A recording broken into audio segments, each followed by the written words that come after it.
Menopause symptoms don't just magically disappear after you get to age 65. Unfortunately, when older women ask their providers for help with their hormones, they're often flatly denied. They're told you can't take HRT after age 65. But there is some good news from a study that just came out looking at HRT in 10 million women, all of whom were over 65. Stick with me to the end of this video. I'll explain what the good news is all about. I clearly don't know menopause personally, but I do know the heartbreaking stories that many women have told me. I've talked with, 5,000 women in menopause over the years. I'm Steve Goldring, the hormone pharmacist from simplehormones.com. That's my website where I offer patient education resources for both healthcare practitioners and patients. I like to emphasize hormones for menopause. I've earned multiple certifications about hormone replacement therapy. Doctors all over the world trust me to teach their patients about hormones through my Simple Hormones patient education courses. When you go into menopause at around age 51 for most women, you're very likely to experience some symptoms. Some of those symptoms might be kind of severe. Not everybody, but up to 80% of women in menopause experiences vasomotor symptoms. Those are hot flashes and night sweats, kind of the classic symptoms that everybody immediately identifies with menopause. The research shows that hot flashes and night sweats might tend to go away or at least become a little less of a problem over time. So if you're having hot flashes, you can sort of expect them to last maybe around 7 years at the minimum after menopause starts. Hispanic and African American women can experience hot flashes for 9, 10, or even as long as 12 years on average. But up to 40% of women continue to struggle with hot flashes 15 or even 20 years after going into menopause. Maybe hot flashes will eventually go away, maybe not. Here's a question. How long is too long to suffer with hot flashes? What about all the other symptoms of menopause? Are they going to somehow magically disappear at some point?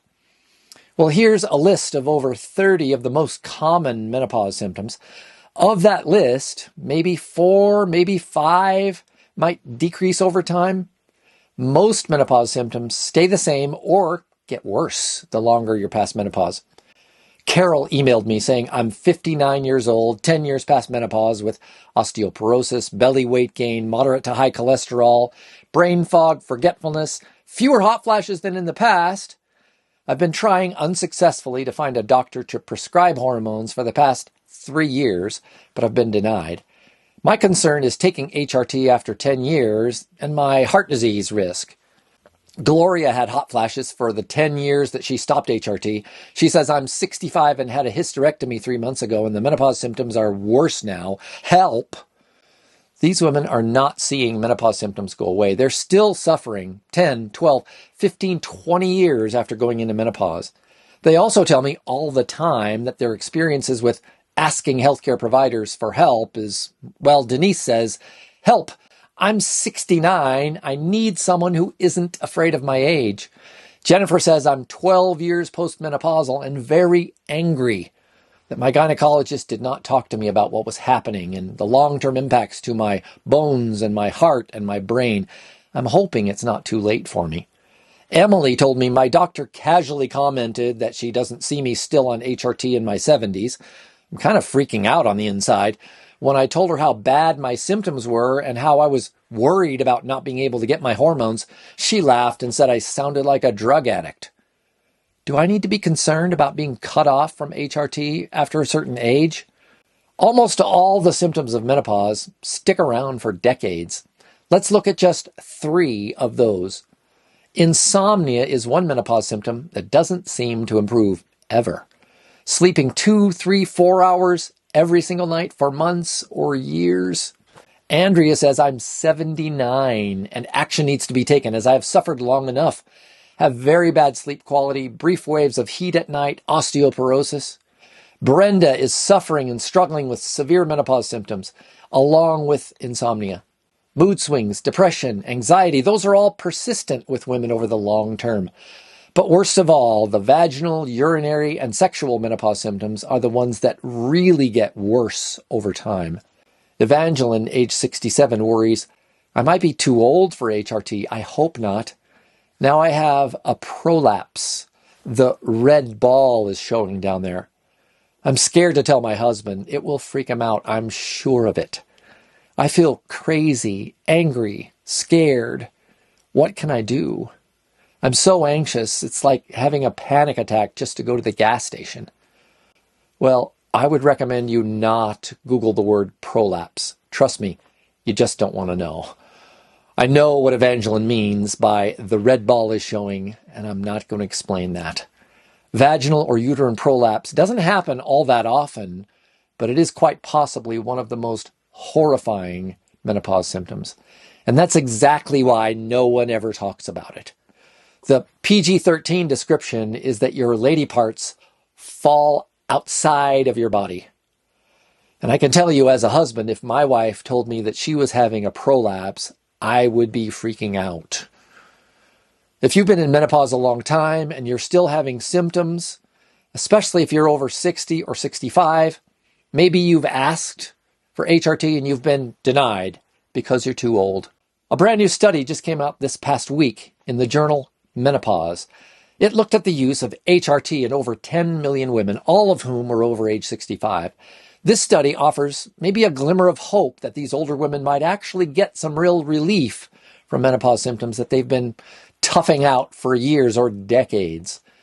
This study has several serious limitations that we need to always keep in mind, including the fact that it's an observational study.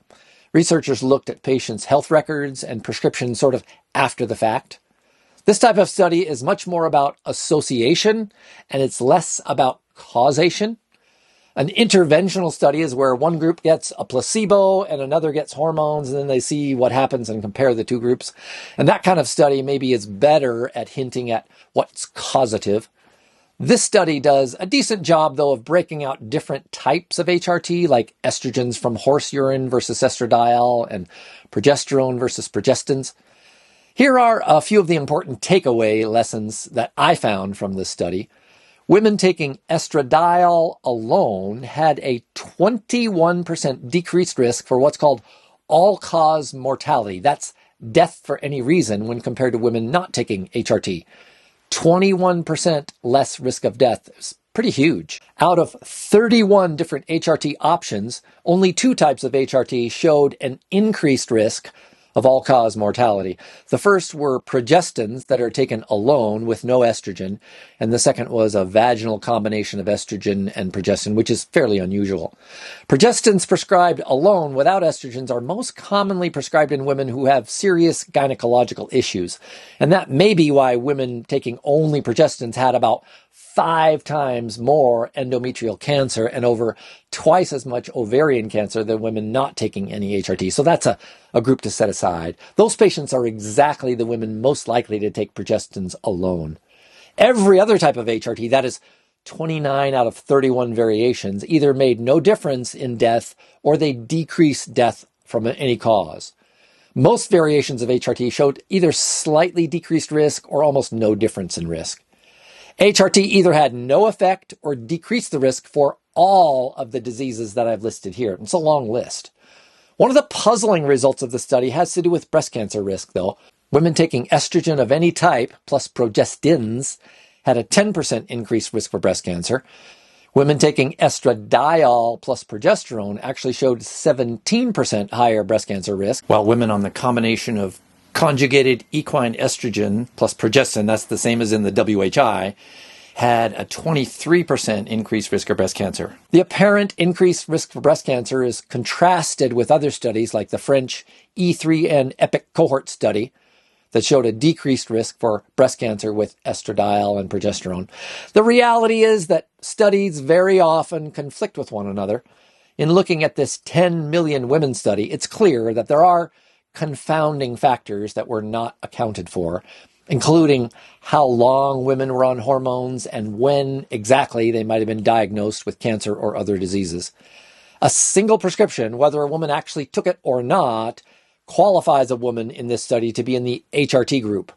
And here's a quote from the study. "We considered women to be exposed to hormones if they ever had a prescription for a hormone." Well, I've highlighted the statistically significant increased risks in red and decreased risks in green on this spreadsheet. Without reading all the details, you can sort of see at a glance that the green is more prominent than the red, indicating overall lower risks for women over 65 taking HRT. About half of the results show numbers that are very small, indicating HRT neither increases or reduces the risks for that particular disease. They're basically neutral. Those are shown with black text. One sort of glaring omission from this study is the impact of HRT on osteoporosis.